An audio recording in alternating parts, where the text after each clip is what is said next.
Most parents will have concerns when introducing solids to their baby. No two experiences are the same. Dietitian Sylvia Blais will now address some of the more common ones. Can he have hot dogs, or is that okay that I give him processed meat? When we talk about processed meat, really we're including all processed meat. So it doesn't matter whether it's bologna or whether it's turkey breast, which really we kind of consider to be healthier.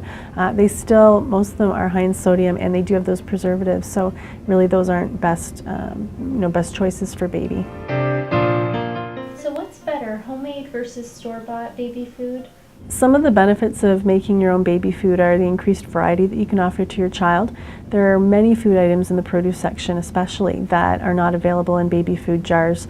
Kale would be an example of something that would be a great food to offer to your child but isn't available jarred already. It also gives you the opportunity to offer your child things that you're already consuming as a family. So you just basically take the stuff that you're eating and you just modify the texture, so they're really eating off the table with you, in fact. Another benefit is that you can advance textures easily when you're doing your own homemade, because you really can go from that pureed to mash to pieces of soft food, whereas some of the jars, they do keep it, the texture quite pureed for quite some time. If you're going to make your own baby food, the one thing that I would suggest is just making sure that you keep things really clean.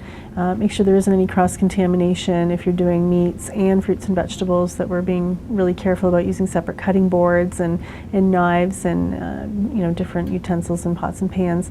And just to make sure that the containers that you're putting them into are clean.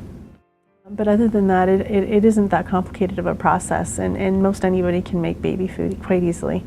One of the things that I would just caution parents to keep an eye on when you're buying baby food from the jar is that there are some that are there that are listed as desserts, and usually what that means is there's extra starches and sweets or sugars added to it, and those really, as a baby, it's a really good idea to get them used to the natural taste of food without those added sugars in them. Some of the mixed casserole type that would be the noodle and chicken or vegetables and chicken or those kinds of combinations, meat is not first ingredient, and so the iron content on those actually are lower than if you were offering your baby just a pure meat.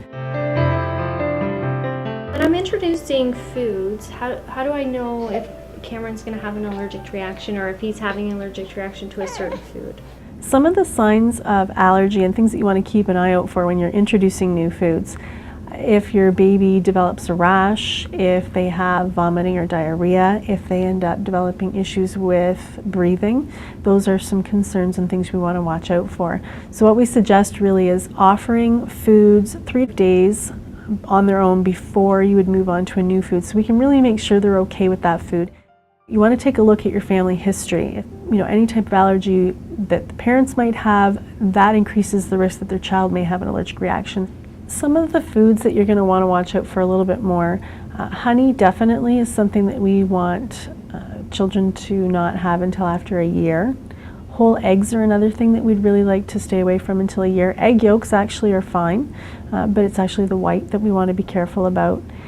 Things like cow's milk, soy, fish, some shellfish, peanuts, nuts, those are going to be typically the foods that are going to be more likely to cause a reaction, and you probably be just a little bit more careful when introducing those foods.